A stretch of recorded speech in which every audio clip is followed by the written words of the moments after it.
Hello my beautiful nerds, it is time for part 1 of making our Hufflepuff gown. For the dress, my materials are black cotton for the lining, gold satin for the main body, gold tulle for the underskirt, black bridal tulle for the overskirt, basic cotton fabric and nylon petticoat netting for the petticoat, Ridgeline for boning, satin ribbon for the corset back, gold and black thread, black satin bias tape, fusible interfacing, bra cups, elastic, an assortment of black flowers, beads, and fairy lights to make it fancy.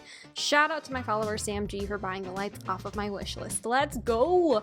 First I started by measuring and cutting my fusible interfacing. Next I used a large piece of wool over my cutting mat to make this like giant ironing board. Did it warp my mat? Yes. Would I do it again? Also yes. I found the cross grain of my satin fabric by pulling out a single thread. There are definitely other ways that you can determine where your cross grain is. This was just the easiest and quickest way for me, and it went across a nice long line, so it gave me a really nice long guide. When you iron satin, you are not supposed to use steam, okay? Satin is super prone to water spotting, so don't use it. You're supposed to press it with a dry iron. Well, take that information and drop kick it out the window if you're using fusible interfacing, because as it turns out, you have to use steam to activate it. Did I know this going in? Absolutely not. So this was a very terrifying process for me. I had to constantly wipe down the iron, feel for like moisture level on the fabric and make sure there were no like big water spots in every movement. I just feared I was gonna spill on my fabric and ruin it, but it worked out. It was glorious. It made the satin so much easier to sew on, and so 10 out of 10 would recommend. Totally worth the anxiety. Just do it. Next, I lined up my pattern with the cross grain by using my clear ruler and cut everything out. I don't like to cut satin in 2 layers. I like to do it 1 layer at a time because it's slippery as heck. And gosh, if you follow me on TikTok, you already know. You already know I do not like working with satin, but the fusible interfacing made it a lot easier to work with. Thank goodness. Use a sharp tool when you're cutting out as well. I didn't and ended up having to go over everything with a tiny little pair of scissors. If you don't completely cut your pieces and they're still kind of stuck, whatever you do, do not Incredible Hulk it, don't tear it apart, just take some scissors, cut the threads. You don't want it to snap, okay? Just trust me. After I cut everything out, I laid my tool pieces over the gold satin and clipped everything together to get it ready to serge. And I ran out of clips, so that's a first. Next, I tested a strip piece of fabric. I always do this just to test my tension because too many times have I just dove right into a project and absolutely wrecked the fabric. At this point, some of you may be wondering why I'm sewing black tulle over this beautiful gold fabric. Well, integrity to my original design, baby. I just wanted to subdue the gold a little bit, but the gold on its own, it's from Joanns, would be gorgeous on like a Snow White dress or an Anastasia dress, and I may have to do that in the future. I need to learn a better way to finish the edges. I manually tie off these strings and clip them, and it takes absolutely forever. And because I'm a benevolent content creator, I did not film it. But it took forever. If you guys know a better way to do this, please educate me in the comments, because gosh, look at all those pieces. It took forever. But once it was done, it was time to sew. My amazing husband saved up for months and bought me this beautiful new Husqvarna. It's a dream, and it was absolutely divine. I test a few stitches just to check the tension on the machine. I also did this cool little kind of honeycomb pattern that was absolutely not necessary, but is divine. And then I did a quick little test strip. This is just a serge piece. I just wanted to make sure that when I stitched, that the tool wasn't going to pucker at all and that the stitching wasn't going to be too obvious. So the black ended up working out perfectly. So I went ahead, got everything clipped together, the exterior and the interior, and got started sewing. I quote Baymax from Big Hero 6. I hope it's not a copyright issue. I am not fast. I am the slowest sewing person ever, and maybe one day I'll get faster. For this, it's not a problem though, because when you're working with satin and tulle and other slippery fabrics, you want to go slow. You don't want to stretch your fabric. You want to take it nice and slow, make sure you've got nice even stitches, and it'll be absolutely worth it. This was nice. My fabric didn't pucker. Everything turned out gloriously. So I went ahead and stitched the interior lining as well. Once all that was done, I went ahead and pressed everything.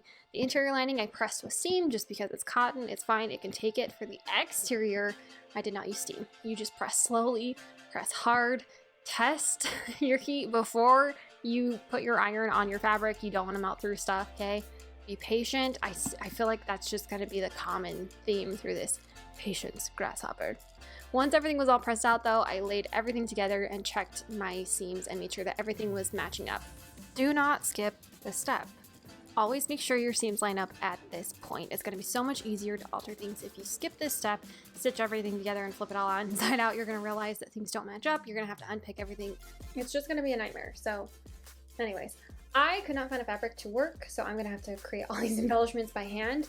And so I originally picked out this black satin bias tape because I thought it would look cool, and I ended up hating it. It's a good thing I didn't accidentally order 60 yards of it. So I ended up going with black satin ribbon, and I still did not like that. It's just too shiny, it's too bold. So I then made this kind of tulle bias tape. I like it so much better. It just looks a little bit more organic, but it still creates the separation that I'm looking for and looks a little bit closer to my original drawing. So I'm gonna have to find a use for this black satin bias tape eventually because I have so much of it. I may have to make a Death Eater dress. More on that later. Anyways, I used it to create these little boning channels. I sewed the boning channels directly to the seam allowance rather than like through the bodice itself. I did not want any stitching peeking out of the front, any weird lines or anything like that, so this was just an easy way to do that. Next, I stitched along the top to create these pockets before sliding in my ridgeline. Because I am sewing the tulle bias on the front of the bodice, I had to use ridgeline so that I could stitch through. If you weren't doing this, if your boning was going to be on the exterior, you could just use any standard like steel or plastic boning or zip ties or whatever. So here I am sewing on the tulle bias. So I just started by stitching a few stitches on the top just to secure everything, clipped it at the bottom, and then stitched in a ditch along that, like as close to that seam as possible to try and blend everything in. I had to be careful not to stretch the tulle too much because it made really skinny seams. And the ridgeline was kind of hard to stitch over and keep a straight stitch, but I just went slow and steady, and it ended up turning out really nice. So go me! Next, I clipped the bodice pieces together, right size facing together, and stitched along the sides and the top, just following the seam allowance that was listed in the pattern, which I can't remember off the top of my head. Next, I clipped as close to the stitching on the cup as possible. This just helps everything curve nicely when you flip your piece inside out and press it down. So, and when I say press it down, I mean use clips to hold everything in place. I don't like to press my pieces just because it's satin, but you definitely could. Next, I top stitched along the tops and the sides. The clips are nice because they help your lining not poke out too much and keep everything in place. So here she is. I took a second to admire her before proceeding to the absolute hell that is making bra cups. Or I guess I could just call them cups, or not technically a bra. Whatever. I'm gonna call them bra cups. Sue me. I have a small cup size. I'm an A cup, and these were still really hard to make. I need to go watch some more official handling videos. She's the queen, the absolute queen of bustier dresses. So I got a lot to learn. But I stitched the bases of the cups together, and then on the lining, I went ahead and added the top seam.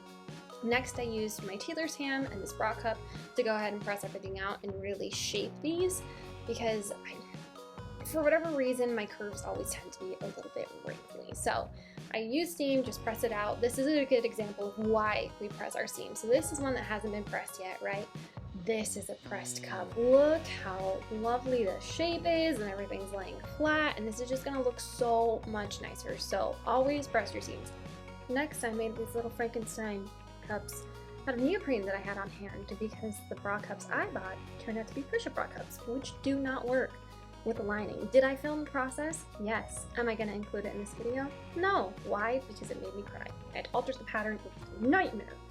We're just not going to talk about it. If you guys want a tutorial on how to make your own cups, like, let me know. I'll do it, okay?